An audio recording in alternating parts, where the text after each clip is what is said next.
Hey everyone, happy Monday. Alyssa Lebrecq, nutritionist and gut expert, and I'm here to talk to you about something really important today. I want to talk to you about what the last 2 years has done to our gut. Okay, this is a really important topic because we have been through so much in the last 2 years, and not many people are talking about the factors that are impacting our digestive system specifically. And so I wanted to share with you some things that you may not be aware of, some things you need to look out for, and how you can really protect your gut going forward. And this really came about, and I was reminded of this when just last week, it was Thursday, Friday, my operations manager, she reached out to me and she's like, Alyssa, I need your help. My mom, she's just fallen, she's smashed her face, she's all covered in bruises, and she fainted, and what do we do? And she's got all this diarrhea, it's dripping down her legs. And I said, okay, whoa. Let's backtrack for a second. So there's a very clear digestive issues going on. And long story short, what we really uncovered is that chronic stress due to the last 2 years and being in all the craziness of the last 2 years, we'll just broadly call it that, what had happened is her digestive system had taken a real hit. And there were multiple factors that were playing on her digestive system kind of taking a turn. But what had resulted is she had been living in chronic diarrhea, so much so that there were some days she wasn't even making it to the toilet. And because of that, she was completely dehydrated. Her body was so depleted. She's 84 years old, so age was playing a factor there, just a lifetime of wear and tear. But that paired with diarrhea, paired with just such high levels of mineral deficiencies from being in chronic diarrhea, she fainted. And so this is something that we had to really reverse engineer and kind of go back. And yes, we need to get the diarrhea under control. And yes, we need to get the minerals under control. But ultimately, we had to look at what stress was doing to her body. And so I want to acknowledge, guys, that this story is not a standalone story. This isn't just happening for one or two people.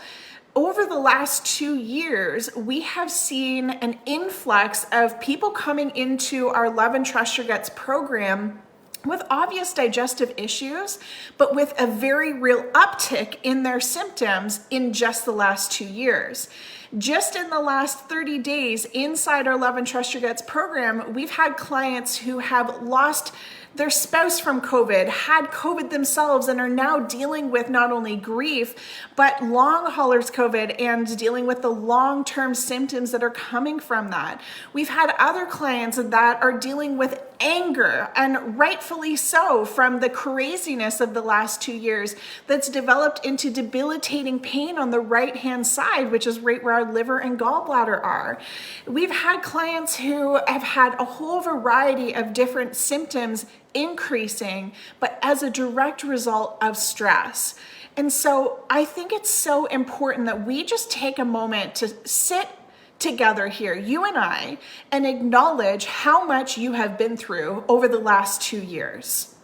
Whether you have lost your job or whether you are still working but having to work in the insanity that is the world right now, whether you have lost family members, whether you have been separated from family members, whether you have friends and family that you're not seeing eye to eye with, whether we are going through the big life events that are going on around the world, and we're not going to go through all the different things that have occurred in the last 2 years, but the protests on all different varying topics, not just the big C word.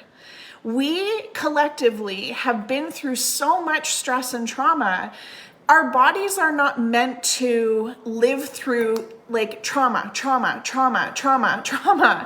Okay, we're not really designed to be able to thrive through that. Now, here's the thing. We are, however, wired to thrive. Our bodies are designed to heal. But if we're constantly under stress and trauma, what happens is our body goes into survival mode. Okay, now I want you guys to just take a minute and imagine if you had a bear chasing after you, quite literally a bear chasing after you. What happens in your body is your body switches out of rest and digest and goes into what we call fight or flight. Fancy terms for essentially what your body does is it shuts off your digestive system. Your body's like, we don't need to worry about digesting a steak right now because we have a bear chasing after us. So we need to take all of that energy and we're going to put it into our limbs so that we can run away from the bear. This is survival mode. Now, you may not have an actual bear chasing after you, but we have had several bears chasing after us over the last 2 years. Your body is really not able to differentiate what the stressor is. It just sounds the alarm and says, hey, there is danger and we are under threat. There's something going on here.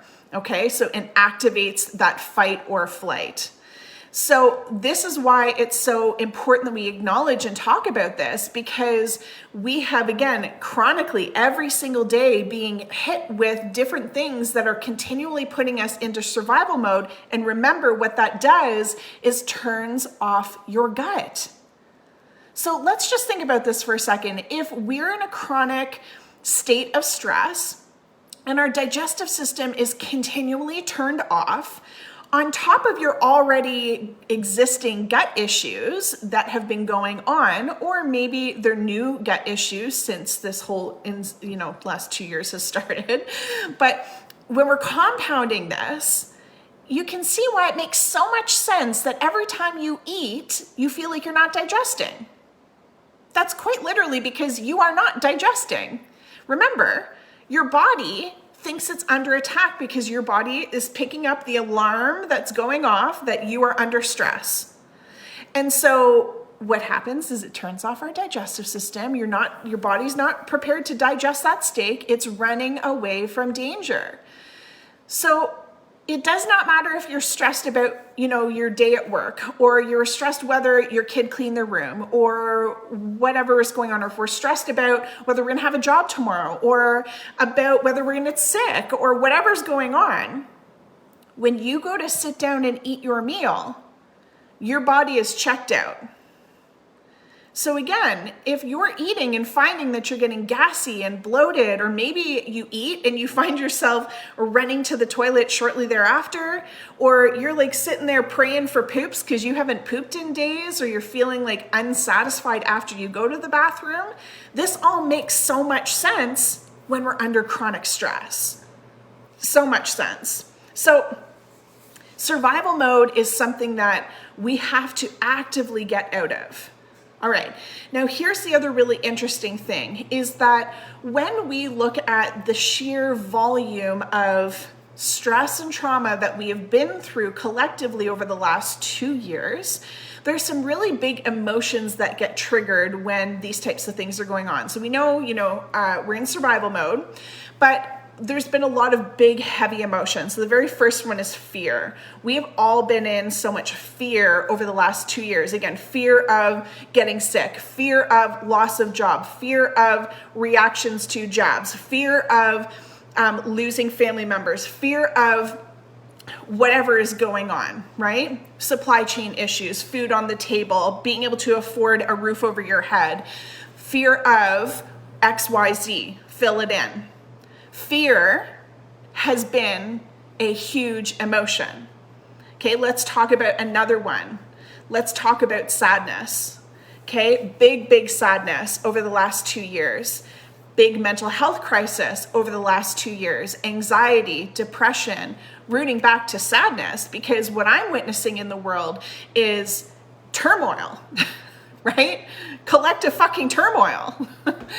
And then on top of that, we have been, families, friends, have been put up against each other based on their belief system. And no longer are we looking at the people around us and looking for connection based on mutual interests and mutual things that bring us joy. Now we're looking at people through the lens of their belief system and what we don't agree with, what we hate about them. Let that sink in for a second. Today, we are being forced to go against each other. There's a threat to unity that is going on because we're no longer looking at each other through the lens of love and through the lens of things that bring us joy and happiness. We're looking through a lens of, I can't be friends with this person because I don't agree with their beliefs. That's not unconditional love. And so many of our relationships, family, friends, and further out, we are losing connection. And without connection, without a sense of community, that is rubbing up against a fundamental need as human beings, which is human connection. And that is where we're going to start feeling lonely and sad. That is before we even, again, talk about the turmoil of the world, like the crazy shit going on in the world. Just this fundamental feeling of sadness and loneliness and isolation, another big emotion. Okay, let's talk about the third one. This is sort of a late stage emotion that's really been starting to, move mountains, and that's anger. People getting sick of what's going on in the world.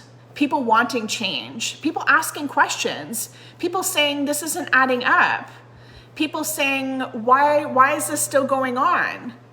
People saying all these kinds of questions that are wanting change for the good of the people overall.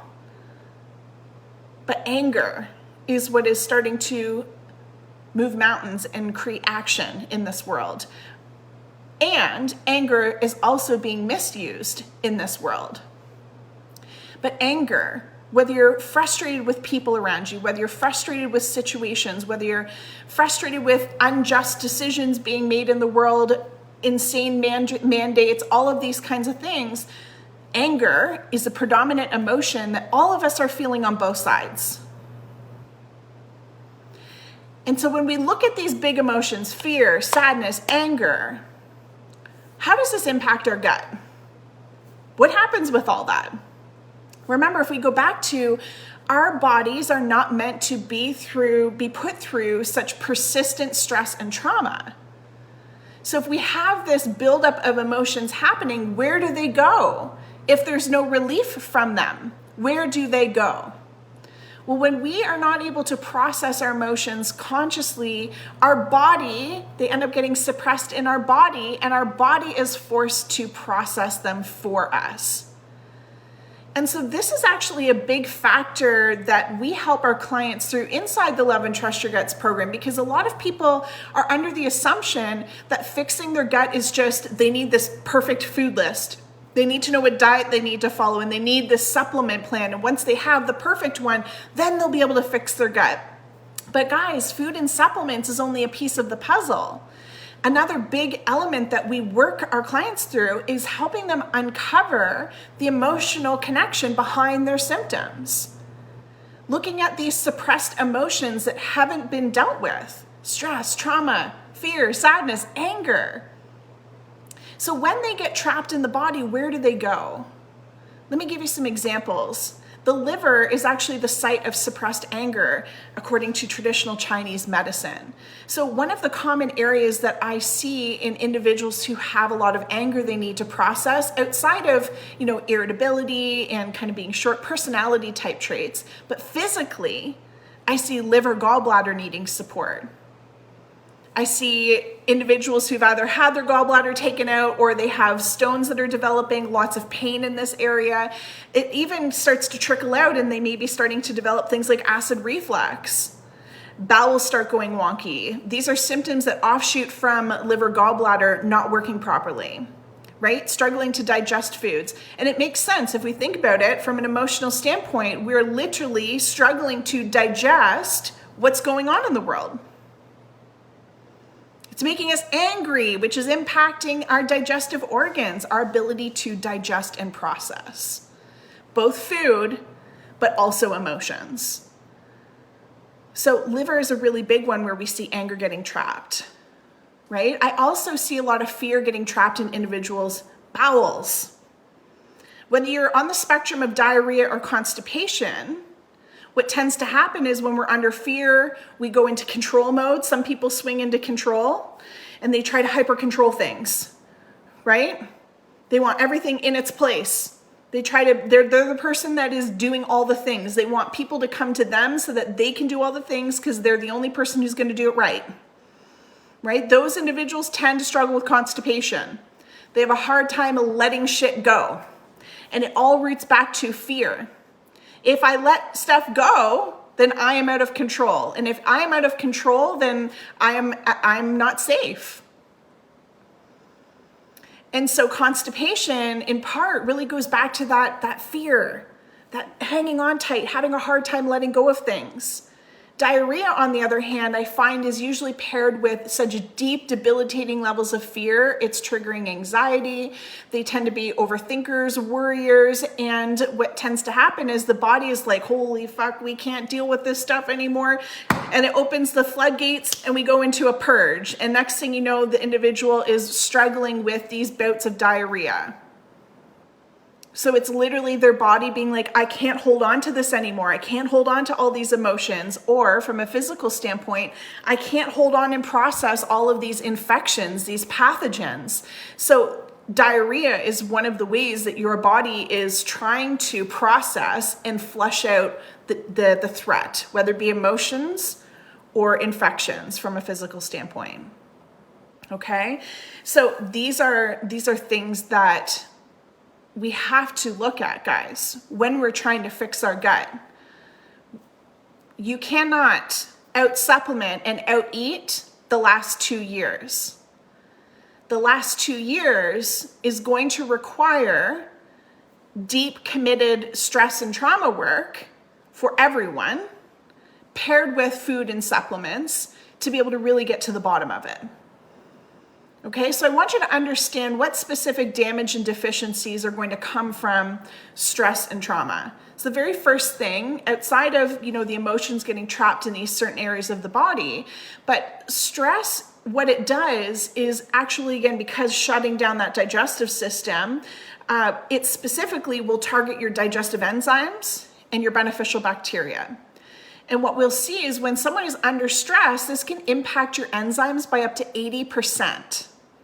Okay, so again, more sort of statistics to help you understand that when you are stressed, you are not going to digest and break foods down. That does not mean you should go take a digestive enzyme. That enzyme's not going to do anything. That means that we got to get your stress under control. Right? But enzymes, beneficial bacteria, it will also cause what we call gut permeability, fancy term for leaky gut, okay? Tiny holes in the gut lining. This is gonna further create inflammation. Stress will also impact your motility, your bowels, whether swinging into diarrhea or constipation. So we really need to get to the root causes of this. And this does not mean supplementing, again, enzymes, probiotics. This is why these things are not working for us, guys. You got to get to the root. So in the last 2 years, I want you to take an honest assessment of what's been going on in your day-to-day life. And generally, what is the predominant emotion coming up for you? Okay, what is the predominant emotion?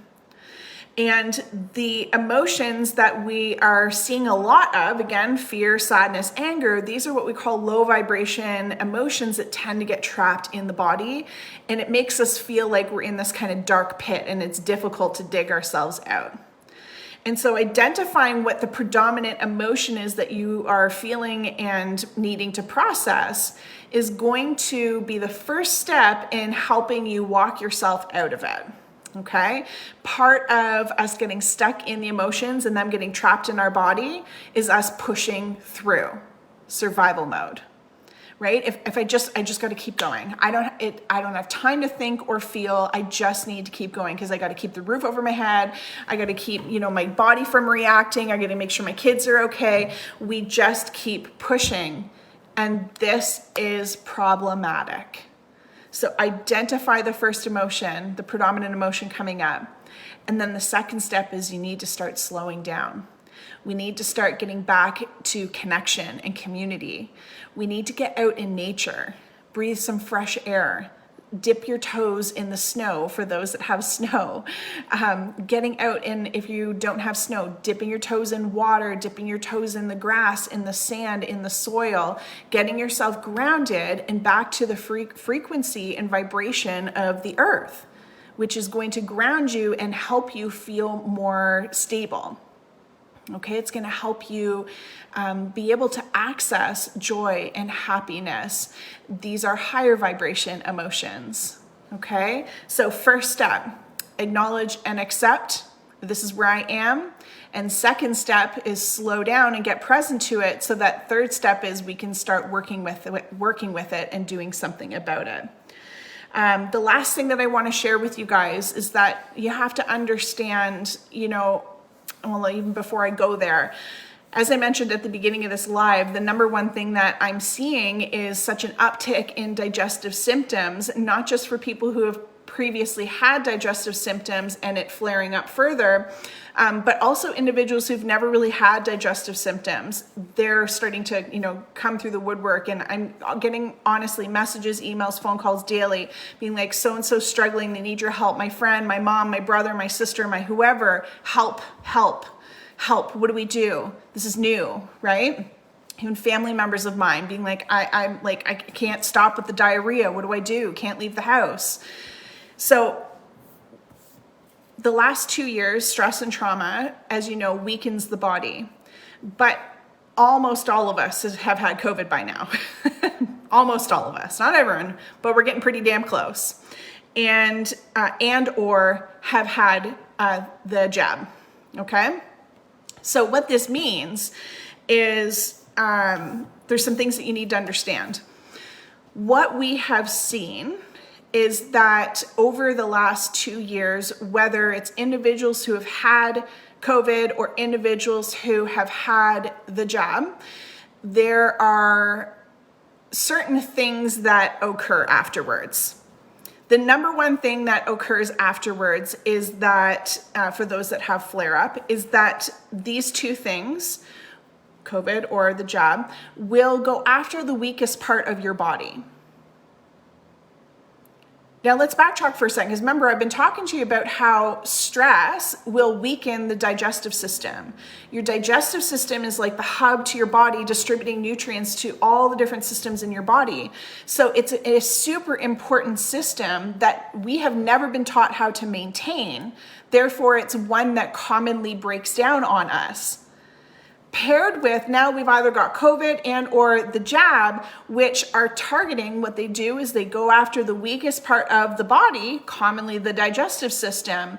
And this is why we're seeing such an uptick in digestive symptoms. It's multifactorial, but I want you guys to understand why it's so important for us to be getting to supporting both our emotions, but also our digestive system. So if you are one of those individuals who is feeling like it is only getting worse for you, you feel like you've tried all of the things, I want you to know that what we're doing is right now we're putting together a guide for you guys. I've been polling our Facebook group, our free Facebook group, Love Your Guts IBS support group. And my gosh, so many of you guys, the predominant symptoms that you came into my world looking for solutions on were constipation, bloating, and diarrhea, in that order. Those were the 3 top symptoms that you guys were looking for help with. And so what my team and I have been working on in the background is putting together a free perfect poop guide for you guys. And this is going to be literally the exact protocols that I give our clients inside the Love and Trust Your Guts program, both supplements, but also foods and things and fibers that you need to be looking out for. A full comprehensive guide, and it's going to be free to you guys. We are almost done building it out, and so it'll be out in the next week or 2. And so I want you guys to keep your eyes on that, because we got to get your bowels stabilized. This is part of getting your body out of that stressful state, is stabilizing your bowels. And once you stabilize your bowels, what this means is now you can actually get to work on fixing your gut. Now you can actually go and find what the root cause is behind why things are so upset, what infections are going on in there, what toxins are going on in there, and then what other external factors like stress, trauma, all the other things going on in the world may be contributing and making your gut worse. But the very first thing we need to do is stabilize, okay? We can't try to get a sinking ship to shore if there's still a hole in the boat. So we gotta first plug the hole, and then we can take the ship to shore and fix the boat and go back out to sea, okay? That's the way I want you guys to think about this. If your body is absolutely losing its shit right now, quite literally, we need to plug the hole and stabilize the ship, okay? So keep your eyes out, guys. In the next week or two, we'll be sharing that across our platforms, so make sure that you guys grab that. And I look forward to helping support you guys. If you guys need anything else in the meantime, you know where to find me, and we'll see you next week. Bye.